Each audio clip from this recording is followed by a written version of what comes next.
Welcome back to the channel. I'm Oliver Phil.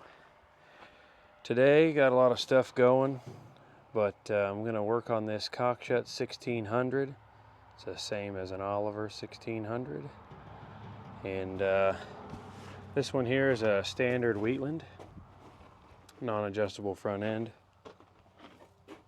Wheatland tub, and it has the enclosures, which was an option, but most Wheatlands had the enclosures.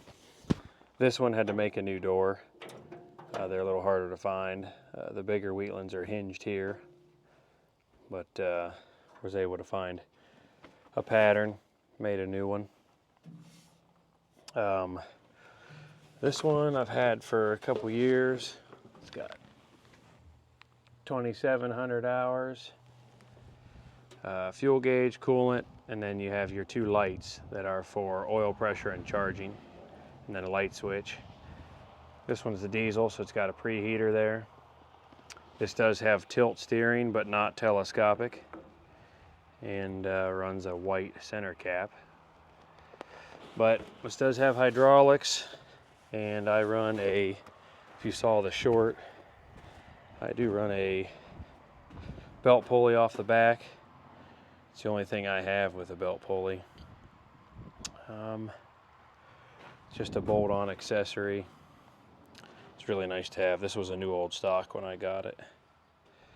So today, gonna get the engine oil changed. I already got ahead of the video and I changed both fuel filters, but you have a fuel filter inside here.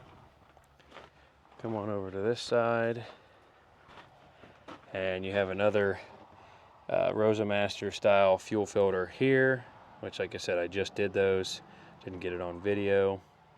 Also, I had removed the air oil bath bowl, cleaned it out, and put fresh engine oil in that. So that's the only thing you missed so far. Another thing I'd like to do while changing the oil is diagnose the fuel gauge. It hasn't worked since I got it. If it is a sending unit, I do have those in stock and can get that fixed. So let me get you set up here. Just going to do a good oil change, and I guess also it does have, so this has no power steering. I do have a hard spot every 180 degrees, so I might loosen the steering. It's got a U-joint here, it's got a U-joint here, and it's got a U-joint down there. One of those U-joints probably has a hard spot in it. Not 100% sure, but it's usually what the cause is, especially since it's every 180 degrees. So let me get you set up here and just a little bit of what I'm doing today, and probably take a break from it and come in, and I need to put the PTO clutch all back together on this Super 55, so I can show you guys that, and then get back to overhauling the motor, and hopefully get it back in soon and get this on the dyno and have a video of that. So let me get you set up on the 1600 and then see if we can't get to both of those. All right, get you a suitable drain pan, and underneath here these are just 1 1/8. I like to slowly crack the drain plug. Kind of checks for permanent antifreeze, see if water comes out first. Not having an issue, but it's just something I always look for.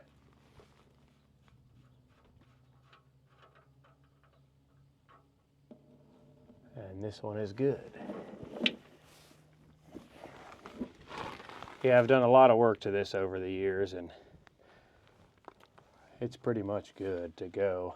It's got brand new brakes. I serviced the 2-speed, and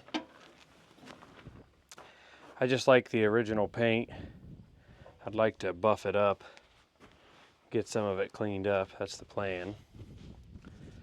So while I get that draining, let's bring you over, get this filter loosened up.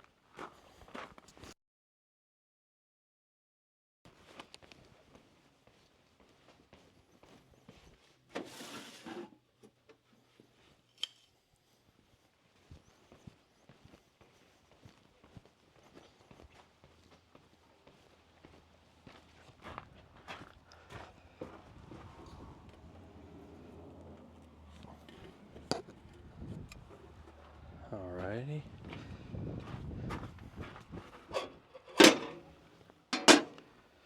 Easy enough. Also got the wind blowing. Let me move that. Wipe off the drain plugs. Got a copper washer. I usually reuse those a couple times, as long as it don't leak.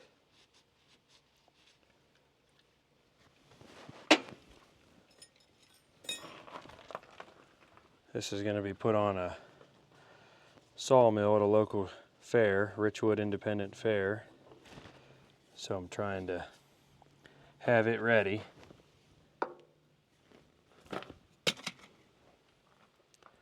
Let's grab a new oil filter. This is going to use the Wix 51773. Or if it's just a Napa, just be the drop the first number, so it'd be a 1773.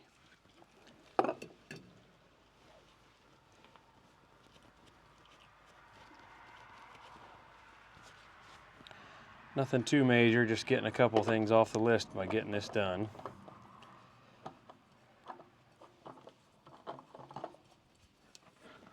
Like to have the fuel gauge working.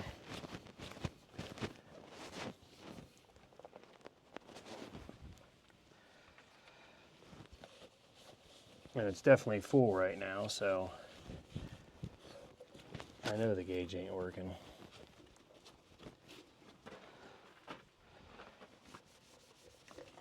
So like I said, I already did the fuel filters.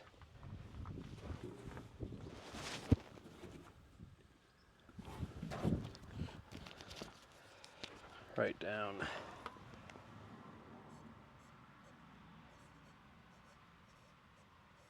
Write down the hours.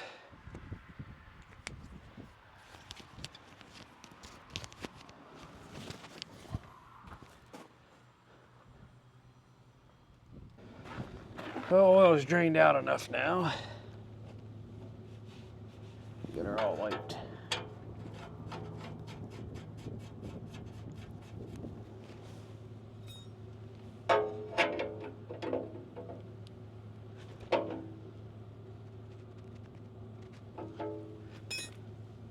Alrighty. So the filter's on, drain plug's in.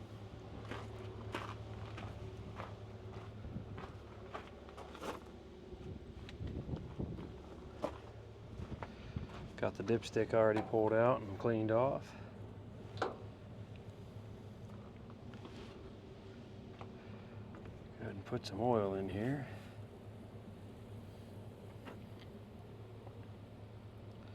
I use 1540. You can use whatever you feel like you want. Whatever you're comfortable with.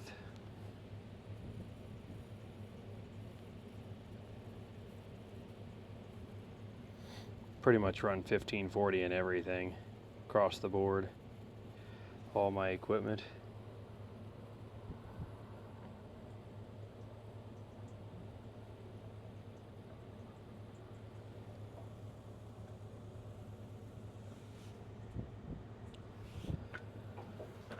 It's definitely nice to do an oil change on these because it's got to be good on them.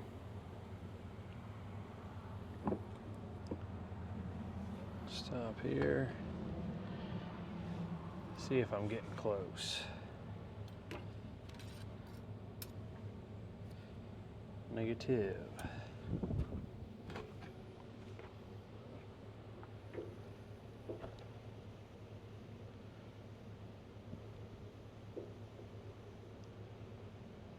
You could look in the book. It'll tell you how much oil it takes. I don't have it out here with me, so you can always just put oil in it until the dipstick tells you how much. That's the easiest thing to do. I see a lot of people asking on the forums, how much oil does it take? Usually I respond until the dipstick says full. Here we are. Make it add a little bit more oil. We're at the low mark.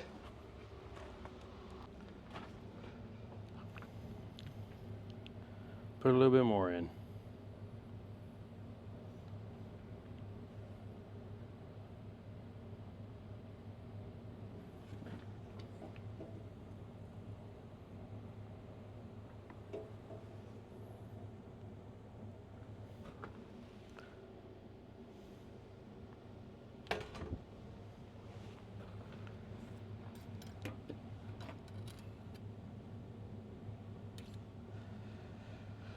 Alrighty. So now, we'll see if it starts. And sometimes if you got the battery, or you can, doesn't always have to be, you can leave the kill switch, crank it over until it gets a little bit of oil pressure.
Well, I was starting to lose battery power, so I gave up on that idea. And everything worked out. So we'll let her sit. I'll check the oil after that. Belt tension looks all right. So what I'll do is we'll take a look, see why the fuel gauge doesn't work. Let me get you in a different spot, and we'll see if we can't diagnose that real quick. All right, so got a test light and a meter, so we can look at the fuel sending unit. While I'm doing that, I'm going to pull the drain plug on this Hydra-Power. So I have a 9/16 square drive, and then that drain plug is back here. So I just put that up on there.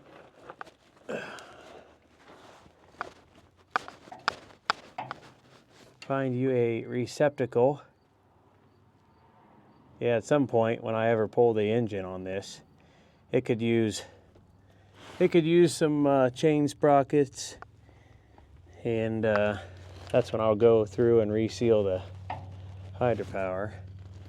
But it don't need it now. It works good. I just eventually, when I get bored, I guess. Which I'm not sure when that would be. This fluid looks like new, but thought I might as well go ahead and change it. Do all the fluids at once. Yeah, it's like brand new ATF. And for those of you wondering what fluid, if it was, a Cockshutt like this or meant to be green back in the day, then it would be automatic transmission fluid. You can switch it to high guard or high tran or a hydraulic. I usually do that if I rebuild them. All the whites were hydraulic. This one's currently been ATF. So actually, if I had automatic transmission fluid here in stock, I'd probably put it in there. I think all I got's Hydra-Power, but that is the correct fluid, ATF, and then later, like I said, if you've rebuilt it, switch to High Guard or Hydra-Power, something like that. But I've seen people just change it to what they want anyway and had no problems. You do what you want to do. So while I got that draining, need to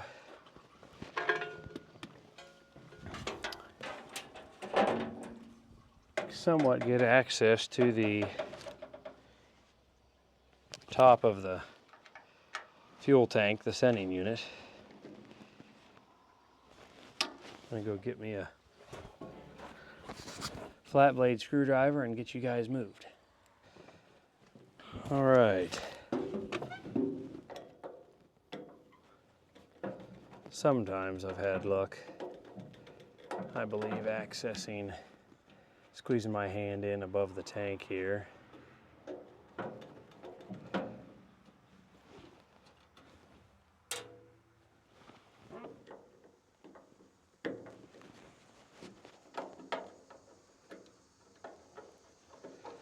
So again, for those of you that have a simplified dash like this light is engine oil pressure. This light is for the charging system, and then you have your fuel gauge, temp gauge, and tach. I've had a lot of people guess different things, what these indicator lights are for. Then you have your headlights, tail light, flasher, and then fuses for charging system, dash lights, and the I think the other, I don't remember what it was. I'd have to double check, but most of everything's fused. All right.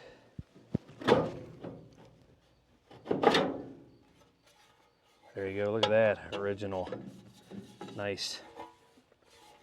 Be nice to buff this and see how it goes. I try to keep them original if I can. Okay, there is the sending unit wire.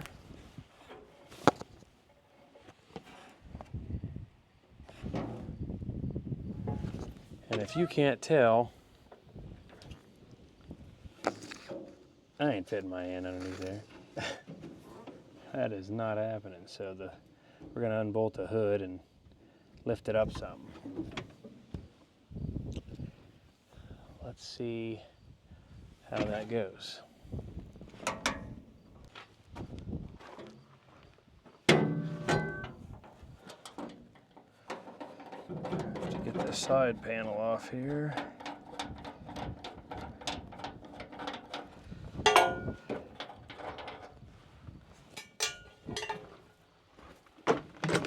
Get out of my way.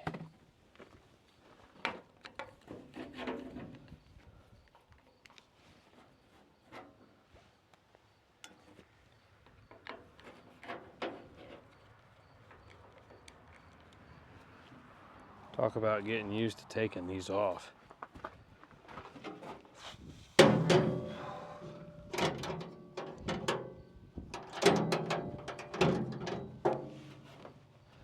have to, ouch.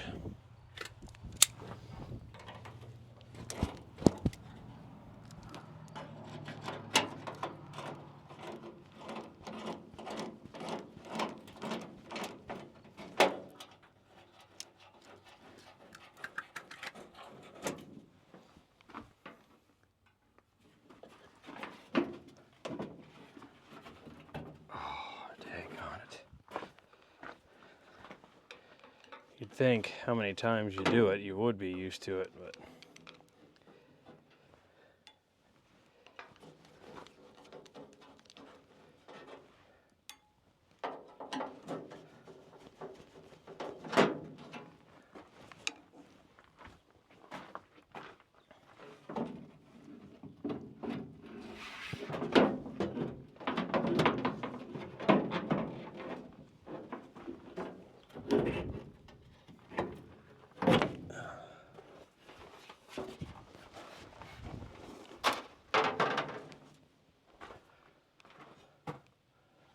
Nice and clean. Same thing, nice shiny paint there. Let's see here. Got some screws that look like they've loosened up on the tank. Just go ahead and snug them back up. So I got the other hood off, and that allowed me to pop this cap, lift this hood up some.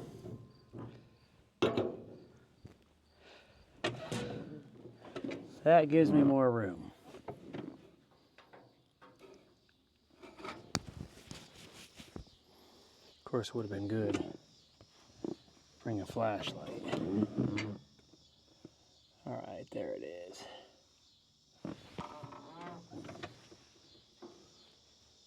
Let's see if I can't get this a little bit higher.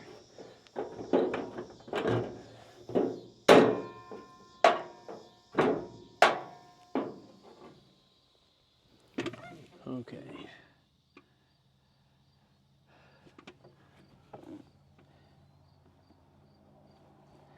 Flat blade screwdriver. I will go get that. I'll use see if this ratchet get in there and loosen this up.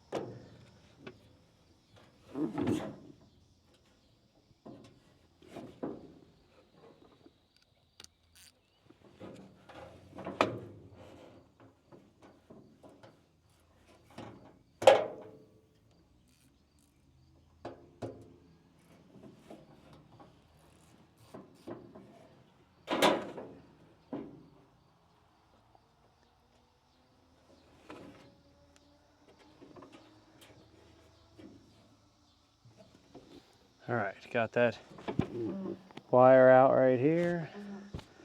We're gonna check to see if I get power on it.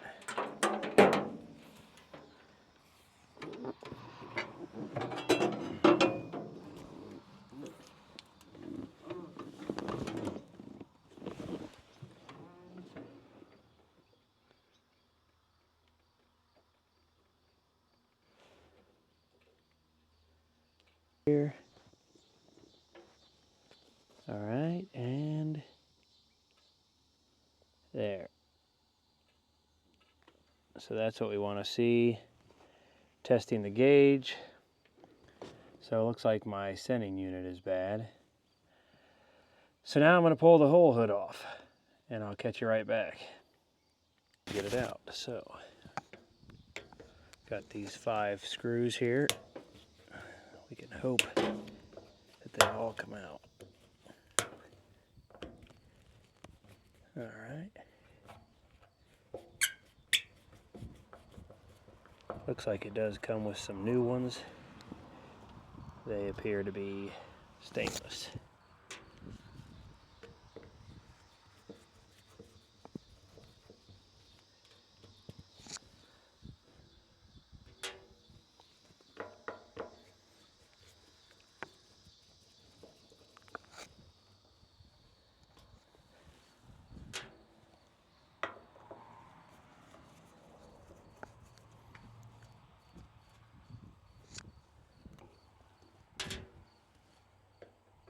I already blew this off with air,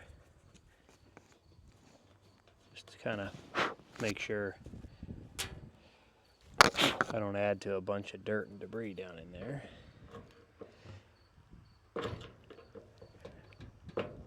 All right.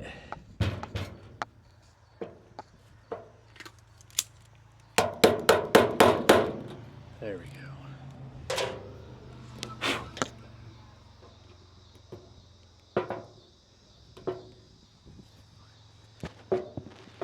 Pull this up out of there. I'm not sure what's wrong with it. There is no float there. It wasn't going to read full if it wanted to. That's where it goes. So there's the problem. So I'm going to grab a magnet and a hook tool to see if I can't fish around in there and find the other parts. I'm not super worried about it, but I'll at least give it a try. All right, there she is. I got the float and the rest of that arm out. I'm using the finger pickup tool. So I lay it out on the bench, lay the new sending unit down, adjust the height and measure and cut, because like I said, it is universal. So here is the magnet and the little finger pickup tool that I use. And here is the sending unit, cut to length, adjusted the float. So we shall see if it ends up working. So it would go down here. And it's a tight squeeze, so just pay attention. So let's see if these holes line up. Like I tell people, there is only one way to put this together correctly. Alright. So there is 2 screws through the rubber.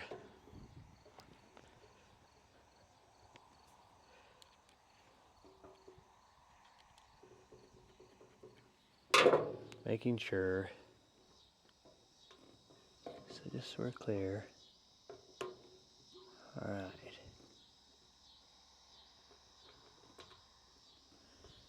Check all the holes. They seem to line up.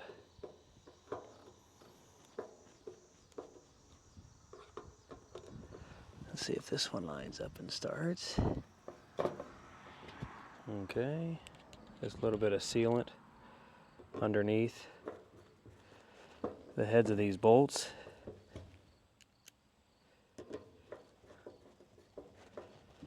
New gasket.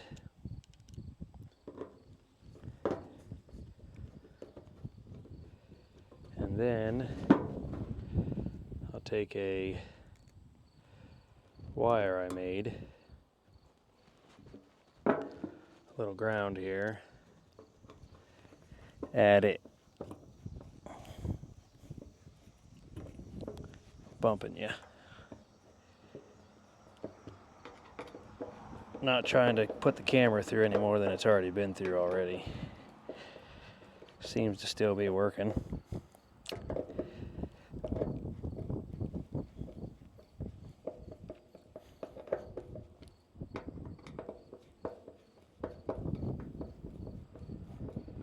Alright, so you just snug these up. And you got the sealant under the washer to the head of the bolt.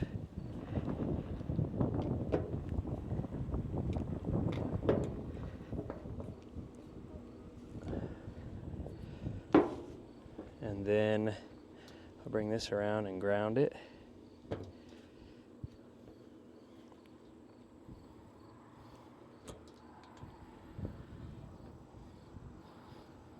Okay. Then we will bring this over. This is our S wire to the sender. Little lock washer, little Cockshutt. Turn the key on.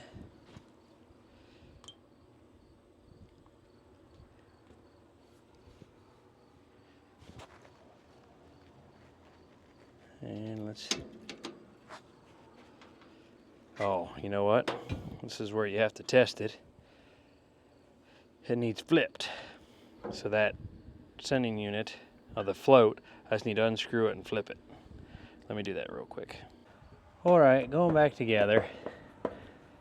So at the bottom of that sending unit, you have a potentiometer that the float is on, and I just had to flip it. It's not necessarily marked. You have a 50-50 chance. 1,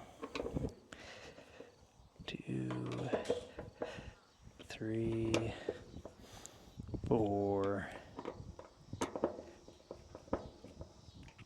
and 5. So now that it is flipped, same thing. Sender wire back.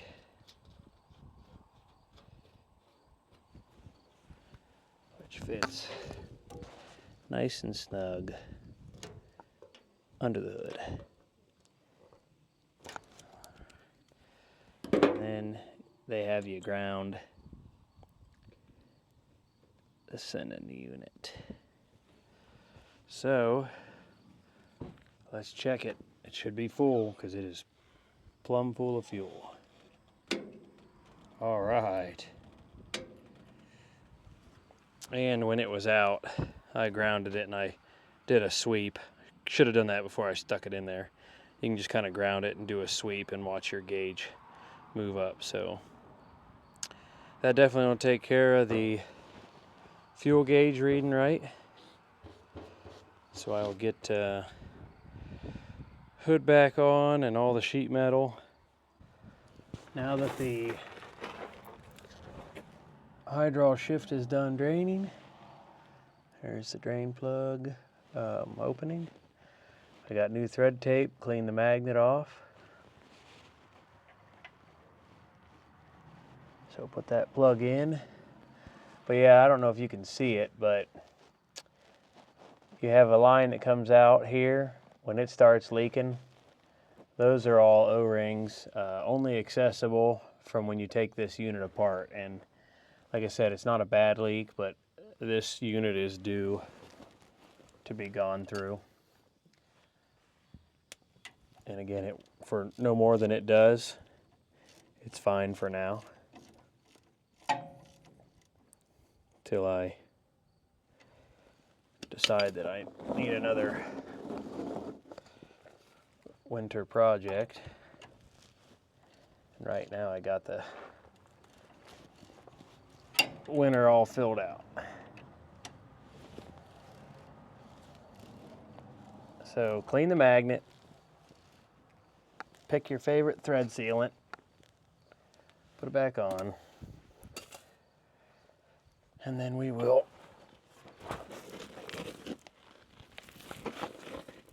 grab a rag, wipe that off, probably get power washed anyway. And only thing left to do now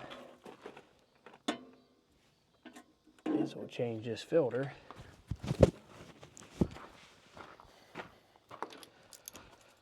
On all the other tractors, use a 1307 on the rear end and the 3-speed. Should be same as this one. This one's been on there a while.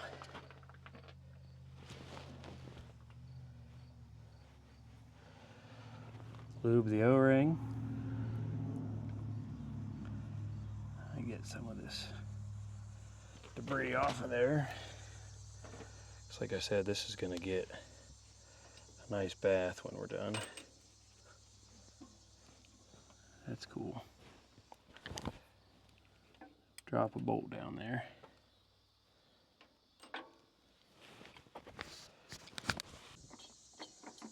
Spin the new one on.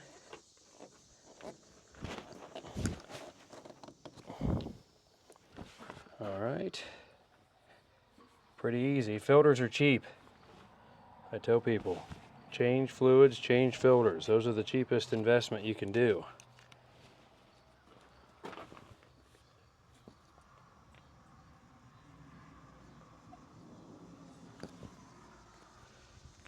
Mark my hours on there. And then I will top that off real quick with some fluid. pull the dipstick out.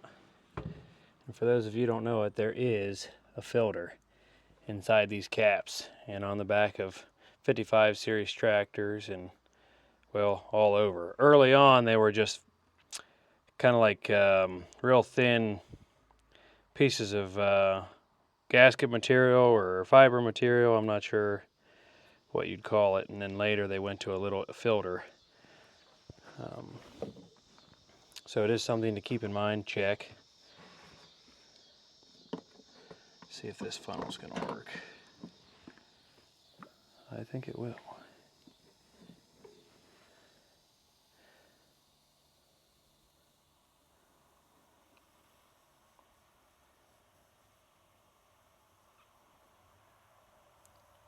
So nothing too fancy, nothing too major.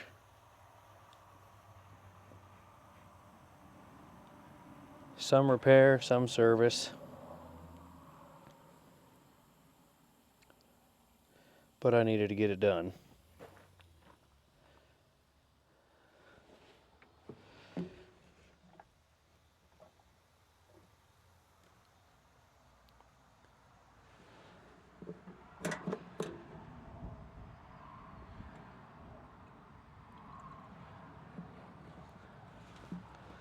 Alrighty. Even tells you right on there. See if it'll strut. Hang on, let me flip it over.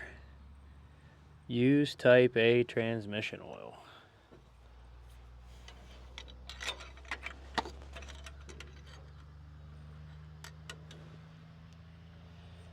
Still didn't put enough in. So that was 3. Let me get a little bit more. Alright, well, I got more fluid in it. About to check it again. Haven't started it yet. While I was doing that, you guys took a bath in the drain pan. So that was great. Hope you guys feel lubricated. That was a terrible experience. Alright. Looks good. Need to start it. So we will do that.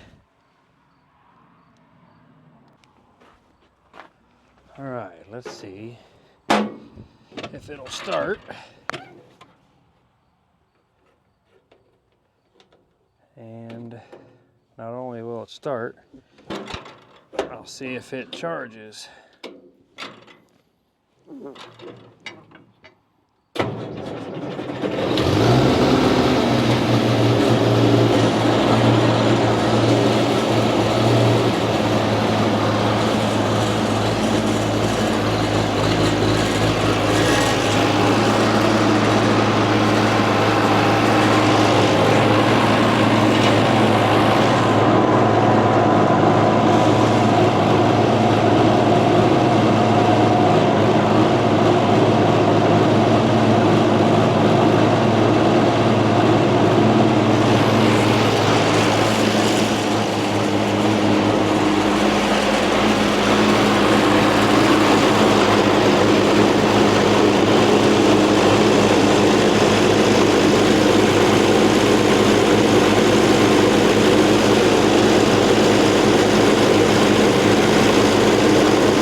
Well, she charges.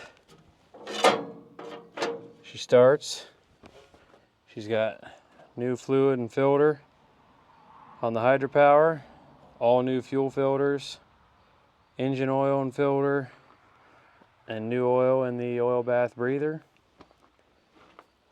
And got to wipe off some of this extra fluid from